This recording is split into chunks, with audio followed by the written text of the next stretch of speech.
Hello again everyone, welcome back to an F1 Esports related video, and this time we're going to look back at last Sunday's virtual GP. I was fortunate enough to take part in the F1 Esports support race for Mclaren Shadow alongside Josh Idawu, and the format was very simple. One shot quali, one lap in qualifying followed by a 5-lap race, and where we finished would determine the starting position for the real virtual GP. And I was qualifying for Mr. Ben Daly, Tim at Marduk. But anyway, without further ado, let's get into quali. Okay, so the setup's been put on, we're going into quali, 5 red lights and then it gets let off and you're into your lap. My PB was a 102.20 I think in one shot quali, so turn 1 very risky because you can easily cut on the inside or cut on the exit, and we managed to get through there pretty okay, so it was a pretty decent first sector.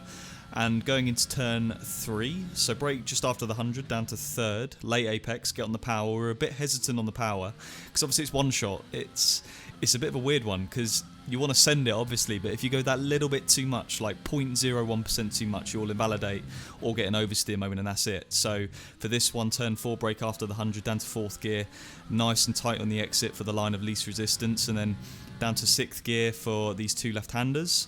They're quite nice to do. They're quite this one especially is very tricky because you've got to do a late apex, and we turned in a bit early there. 43.83 at the sector split, which is not great to be honest, but I just tried to send it in the 3rd sector, 7th gear for the penultimate corner, and then down to 5th for the final one. Get on the power as early as you can, and across the line we set a 102.519.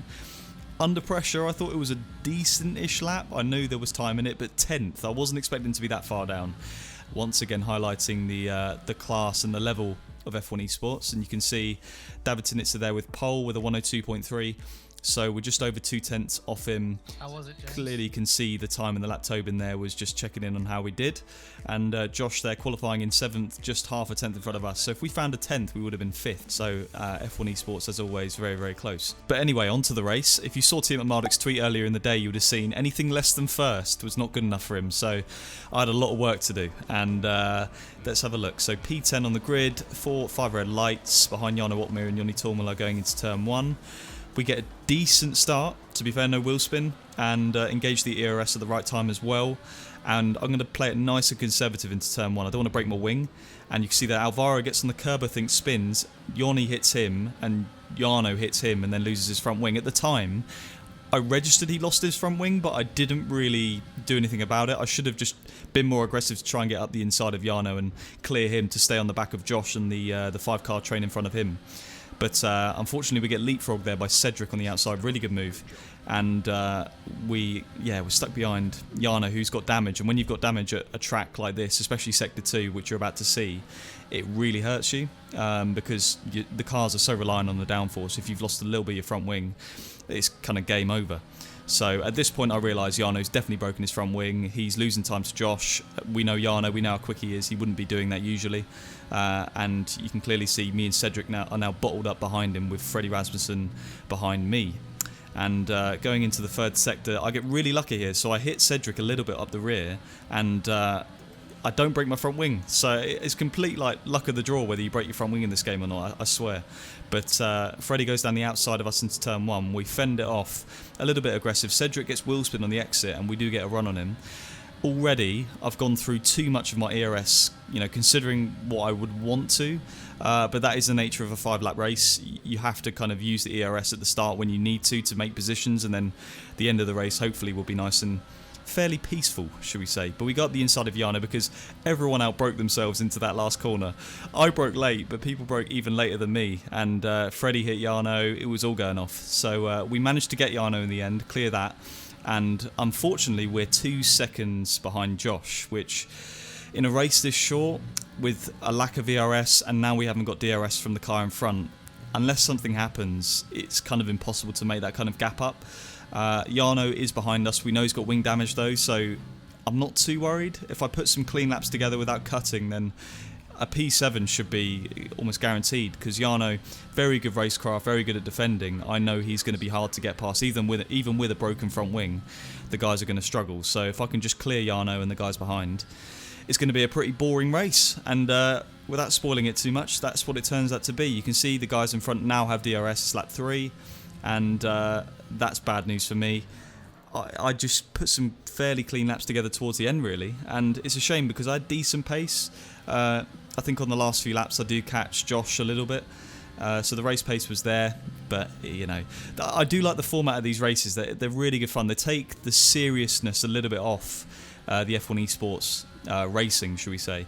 One shot quali 5-lap race. I think it's good. I think it's good fun. I think for these events it's perfect. Obviously for the real F1 Esports you want those longer races because it does bring strategy into it and all that kind of stuff. But I found this one really good fun, and there's 2 more.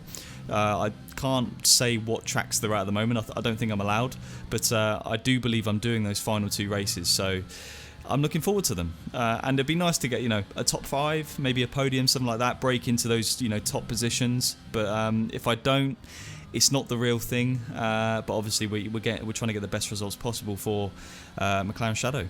But you can see now Jarno almost out of DRS. He's doing a really good job, to be fair, to keeping my DRS with a broken front wing, kind of underlying, you know, his pace. I think all of us, if that whole kerfuffle at the start didn't happen, we would have definitely stayed on the back of Josh and Danny Beresnay. And as I said earlier, we are qualifying the guys in the Virtual GP, the big race, for their grid. So wherever I finish, Ben Daly is going to start the race. And 7th, you know, it's not too bad. It's not ideal. It's not what he wanted. You know, he wanted first, but yeah, it's tough. F1 Esports is tough. What can I say? And Josh qualifying for Jimmy Broadbent in the other McLaren. P6 is not too bad. If you did watch Ben's race, you'll know what happened. He was running really well. Had a bit of a scrappy start with other drivers. Was running well inside the points, like 6th or 5th, I think he was. And then his wheel disconnected. So not ideal, and very unlucky for Ben. But hopefully this weekend or the weekend after, if Ben's doing it, we can try and amend that and get some better results. But I will stream this weekend's and next weekend's Virtual GP. I didn't think about it for some reason, but I did at least record it so I can kind of make this video. And yeah, the streaming idea it's a good one, so I will be doing that. So if you don't follow me on Twitch, it's James Baldwin with 3 A's. Go and follow and make sure you don't miss that. Should be a good couple of races. But on the final lap now, as I said earlier, on lap 2 or 3, nice chilled race towards the end. We've got no ERS, but it doesn't matter because we've got a gap behind us and a very similar gap in front of us. And we are kind of catching Josh a little bit now. He's out of ERS, or DRS, sorry, of Danny Beresnay in front. So me and Josh both had really strong pace in the practices before this. We were doing some really quick times in quali. Didn't fully execute it in the real thing, but weren't too bad. And in the race, we're going to come across the line P6 and P7 on the track, but Josh jumped Danny Beresnay because Danny got a penalty and he finishes P5. So, yeah, not bad. Pretty decent couple of results there. There you go. You can hear Nathan in the background. Very happy with that. That's mega. James, what was happening? I look behind me and you're like into 7th already. Yeah, unfortunately you can't hear my audio there, but you can hear Josh. Yeah, for that video, it's the end. So I hope you enjoyed it. I will be making more of these, obviously, over the next 2 weekends with the next Virtual GPs. But yeah, I just want to say thank you to Mclaren Shadow for letting me participate for them. A pleasure as always. And let's hope we can break into the top 5 in the remaining 2 races. But for this video, that is the end. And until the next video, I'll see you soon.